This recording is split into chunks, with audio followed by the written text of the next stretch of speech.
ये तस्वीरें 27 साल के युवराज मेहता की है। युवराज पेशे से सॉफ्टवेयर इंजीनियर थे जो अपने परिवार के साथ ग्रेटर नोएडा के सेक्टर 150 की एक सोसाइटी में रहते थे। बीते शुक्रवार की रात जब वो गुरुग्राम में स्थित अपने ऑफिस से वापस अपने घर लौट रहे थे तो हादसे का शिकार हो गए, और हादसा ऐसा जिसने सभी को सोचने पर मजबूर कर दिया है। दरअसल घने कोहरे की वजह से युवराज की कार अनियंत्रित हो गई और एक छोटे से नाले की दीवार तोड़कर एक निर्माणाधीन मॉल के परिसर में जा गिरी, जहां करीब 20 से 30 फीट तक पानी भरा हुआ था। युवराज करीब 2 घंटे तक फंसे रहे, लेकिन मदद न मिलने की वजह से वो कार समेत पानी में डूब गए और उनकी जान चली गई। युवराज की पोस्टमार्टम रिपोर्ट में भी बड़ी जानकारी सामने आई है। पोस्टमार्टम रिपोर्ट में पुष्टि हुई है कि युवराज की मौत दम घुटने और कार्डियक अरेस्ट की वजह से हुई है। इंजीनियर युवराज मेहता की जान बच सकती थी। उन्होंने हादसे के बाद अपने पिता को फोन कर इसकी जानकारी भी दी थी। पुलिस प्रशासन भी मौके पर पहुंच चुका था और युवराज वहां से कुछ फीट की दूरी से ही अपनी जान बचाने की गुहार लगा रहे थे। बेबस पिता भी पुलिस वालों और वहां मौजूद लोगों से मदद मांग रहे थे, लेकिन किसी ने उनकी मदद नहीं की, जिसके बाद एक पिता के सामने उसका इकलौता बेटा गहरे पानी में समा गया और उसकी जान चली गई। तो मैं तुरंत जिस अवस्था में था वहां से उठकर सीधा दौड़ पड़ा, बाहर आया और एक कैब जा रही थी उसको पकड़ा, उसको रिक्वेस्ट किया कि मुझे ले चलो, एक नाला है एस पार्कवे से आगे, वहाँ मेरा बेटा फंसा हुआ है। वहाँ पहुँचे, देखे कहीं कोई हलचल नहीं। फिर हमने फ़ोन लगाया बेटा को, तो बेटा बोला कि पापा उस नाले में नहीं, हम लोग जहाँ सोसाइटी से पहले वाला जो नाला है जहाँ राइट टर्न लेते हैं वहाँ पर मैं गिरा हूँ। फिर वापस आया, फॉग इतना गहरा था कि वो कार वाला चलाने से मना कर दिया। फिर उसको मैंने रिक्वेस्ट किया, बहुत हाथ जोड़े, तो धीरे धीरे वो किसी तरह टटोलते हुए आगे बढ़ा। फॉग काफ़ी घना था। तो फिर वहाँ उस पॉइंट पर पहुँचे वो फिर वहाँ से मैंने उसको फ़ोन लगाया कि बेटा अब मैं आ गया हूँ, कहाँ पर हो? तो फिर उसने वो लाइट जला के इंडिकेट किया कि हूँ। लाइट भी धुंधला नज़र आ रहा था।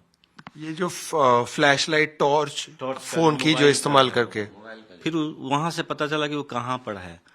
फिर हमने 112 पर पुलिस को डायल किया और वहाँ से पुलिस की टीम अब कितने टाइम, हमको लगता है आधा घंटे में पहुँच गई।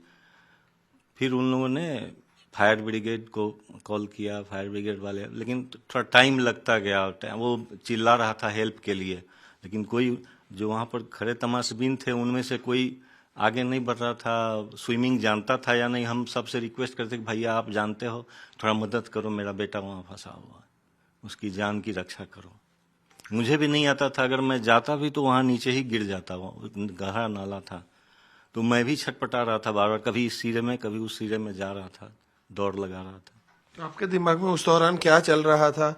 जैसे ही टाइम बढ़ते जा रहा था कि आप और उत्सुक हो रहे थे? मैं अपने रिलेटिव सबको भी मैसेज कर रहा था, अपने सोसाइटी के लोगों को भी हेल्प के लिए गुहार लगा रहा था, मैसेज करता जा रहा था लगातार चलते हुए, और उसकी उस तरफ भी उसको भी इंडिकेट कर रहा था कि बेटा हम हैं, मदद के लिए हम उपाय लगा रहे हैं।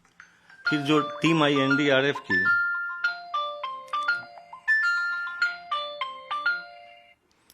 मदद के लिए जब मैं उसमें ये कर रहा था, तो फिर एनडीआरएफ की टीम आई, लेकिन उनके पास पूरा इंफ्रास्ट्रक्चर नहीं था। वो केवल रस्सी के सहारे जाना चाह रहे थे, जो कि वहाँ पहुँच नहीं रही थी। उनके पास डाइवर या स्विमर होना चाहिए था, जब बोट से वहाँ एक्सेस कर सकते तो मेरी बेटे की जान बचाई जा सकती थी, जो कि संभव नहीं हुआ। सर इस दौरान क्योंकि कोहरा तो बहुत ज्यादा था ही, तो कहीं ना कहीं उसकी गलती नहीं कि उसने टर्न मिस कर दिया, लेकिन जो एडिक्वेट रोड मार्कर्स और लाइट्स होने चाहिए थे, तो कहीं ना कहीं आपको लगता है कि प्रशासन, अगर वो रहता तो ये इंसिडेंट होता ही नहीं। उस स्ट्रेटवे वो ड्राइव इसलिए किया कि कोई इंडिकेटर सामने उसको मिला नहीं जहां से उसको राइट टर्न लेना था, तो इसी तरह वो हादसे का शिकार हुआ। मदद की गुहार उसकी ओर से भी लगाई जा रही थी, लेकिन फिर कोई सहायता मिली नहीं और वो कोलैप्स कर गया। ये जो एक पूरा कोलैप्स है सिस्टम के द्वारा, उसके बारे में आपको क्या लगता है? क्योंकि लाइट्स नहीं थी, वो ट्रैफिक और नोएडा अथॉरिटी के अंडर आता है। उस दौरान एनडीआरएफ के पास या एसडीआरएफ के पास एडिक्वेट इंफ्रास्ट्रक्चर नहीं था, या फायर ब्रिगेड के पास एक नाव होने के बावजूद भी वो लोग अंदर नहीं गए। सो ये मिल के अगर आज काम करते तो शायद युवराज हमारे बीच होता। और एसडीआरएफ की टीम और एनडीआरएफ की टीम जो लास्ट में 4 बजे के आसपास आई भी, और उनको पूरा प्रिपरेशन करने में 6 बज गया। फिर वो 6 बजे रेस्क्यू ऑपरेशन बोट के सहारे लगाए, तब तक तो काफी देर हो चुकी थी, उसका कोई फायदा नहीं था, केवल बॉडी रिकवर किया गया। एक्चुअली जिस समय सहायता की आवश्यकता थी उस समय उनके पास न बोट था, न कोई डाइवर या स्विमर था जिससे हमारे बेटे की जान बचाई जा सके। सर मेरा आखिरी सवाल है कि इस दौरान एक व्यक्ति है मुनिंदर नाम का जो पानी में कूद गया था, वो एक डिलीवरी एजेंट है, उसे हम एक्सीडेंट की साइट पर भी मिले। उनके बारे में आप क्या कहना चाहिए, जो अपनी खुद की जान की परवाह ना करते हुए 35 से 40 मिनट वो ठंडे पानी में घुस गया और आगे जाने का प्रयास किया, उसने ढूंढने का भी। थैंकफुल टू हिम, उसने हिम्मत दिखाई और उसने डाइव किया और आगे तक गया, लेकिन तब तक मेरा बेटा गाड़ी के साथ ड्राउन हो चुका था, डूब चुका था। हादसे वाली जगह पर पहुंचकर इंजीनियर युवराज मेहता को ढूंढने की कोशिश करने वाले जाबाज नौजवान मुनिंदर ने भी ग्रेटर नोएडा अथॉरिटी पर कई सवाल खड़े किए हैं। युवराज मेहता की जहां जिंदगी और मौत को लेकर के संघर्ष कर रहे थे, उस जगह मोनिंदर खुद थे जिन्होंने उन्हें बचाने की कोशिश की, और ये इकलौते चश्मदीद हैं जिन्होंने पूरे हादसे को देखा है, किस तरीके से पूरी वो घटनाक्रम हुई थी, जहां युवराज लगातार अपने आप को बचाने के लिए लोगों से गिड़गिड़ा रहे थे। मोनिंदर, ये बताइए उस वक्त क्या हालात थे, आपको कब जानकारी मिली थी इस पूरी घटना की? सर जानकारी मुझे मिली थी 1:35-40 पे जी। मैं उस टाइम यहाँ आया था, मुझे तभी जानकारी मिली थी, मुझे उससे पहले कोई जानकारी नहीं थी।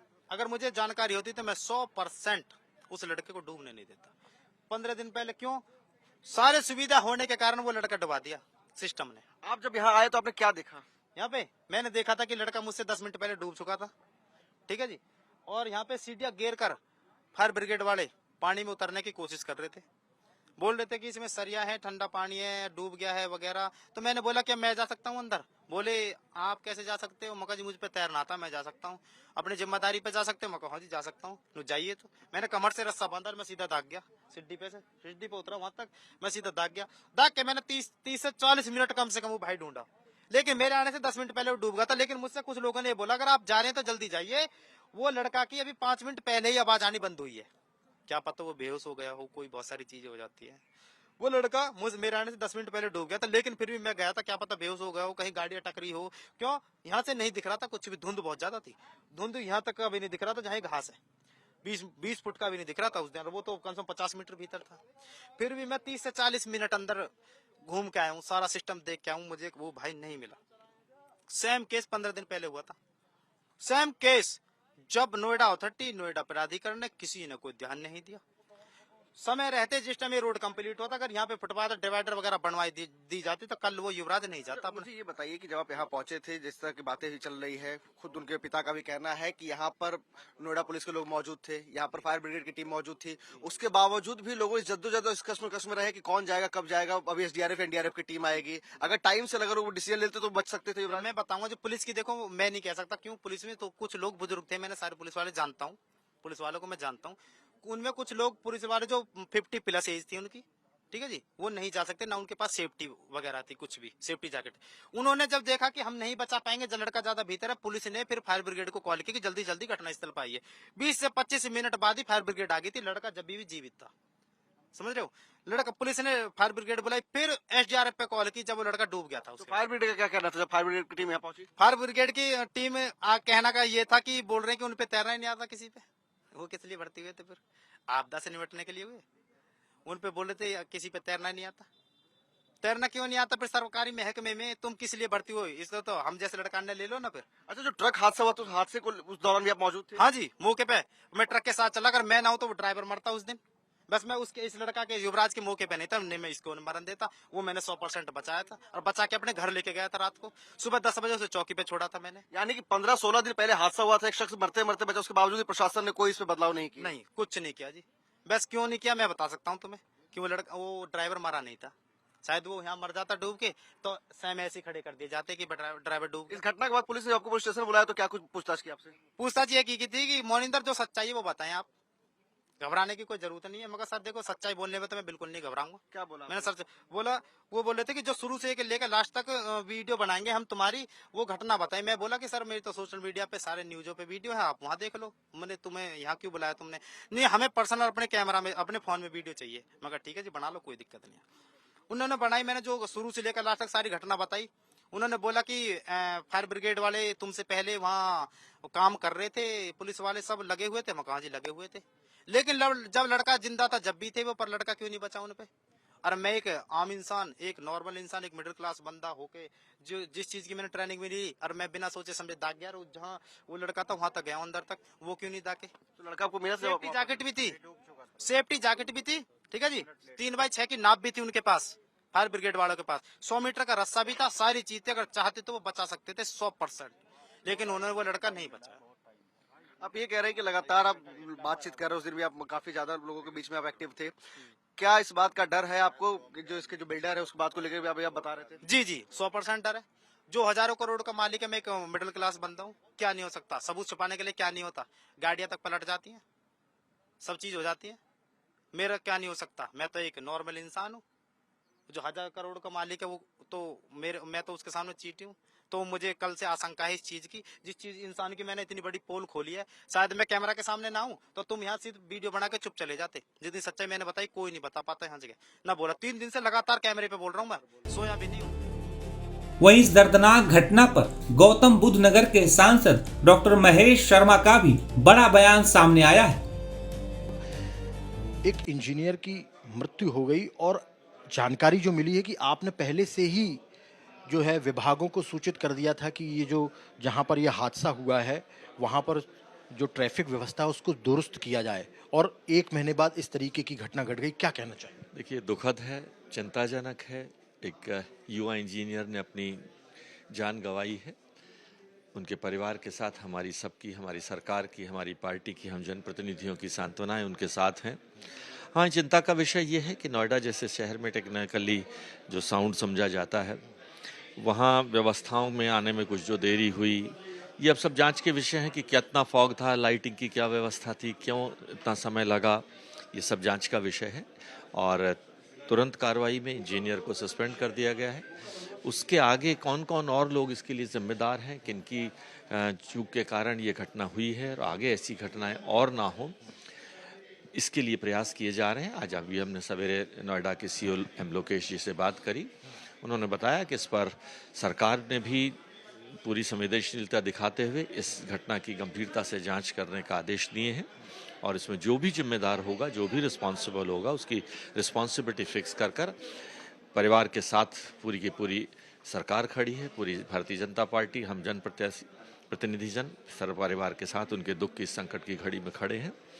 जो भी संभव होगा जांच के बाद भी, और अन्यथा भी कोई भी परिवार को जो भी मदद की जरूरत होगी, परिवार, पार्टी और सरकार मिलकर करेगी। आपने अपने लेटर में क्या कुछ लिखा था, और इस तरीके की घटना दोबारा ना हो, और नोएडा में ऐसे कोई स्थान हो जहां पर जो चिन्हित हो ऑलरेडी, उसको लेकर भी आप लोग कुछ करें? देखिए, जनप्रतिनिधियों के पास ऐसी सूचनाएं हमारे के माध्यम से आते रहती हैं, तो हम उन सूचनाओं को सरकार के प्लेटफॉर्म पर जो भी अधिकारी हैं उनको आगे प्रेषित करते रहते हैं कि देखिए ये सूचना आई है, इसमें दिखवा लें, जांच करा लें, और जो भी तुरंत कार्रवाई करनी हो उस कार्रवाई को करें। लगता है किसकी जिम्मेदारी? किसी न किसी को तो जिम्मेदारी लेनी है। देखिए, इसमें कोई ना कोई तो यही बात विषय चल रहा है कि किसकी जिम्मेदारी है। जिम्मेदारी तो किसी न किसी की लेनी ही होगी किसी को, और इसमें कोई दो राय नहीं है। ये बहुत दुखद घटना हुई, सख्त एक्शन और आगे नज़ीर बने, ताकि आगे कोई किसी को अपनी जान ना गंवानी पड़े। उनके माता पिता के साथ जो हुआ है, मैं बहुत कष्टदायक है, पीड़ादायक है।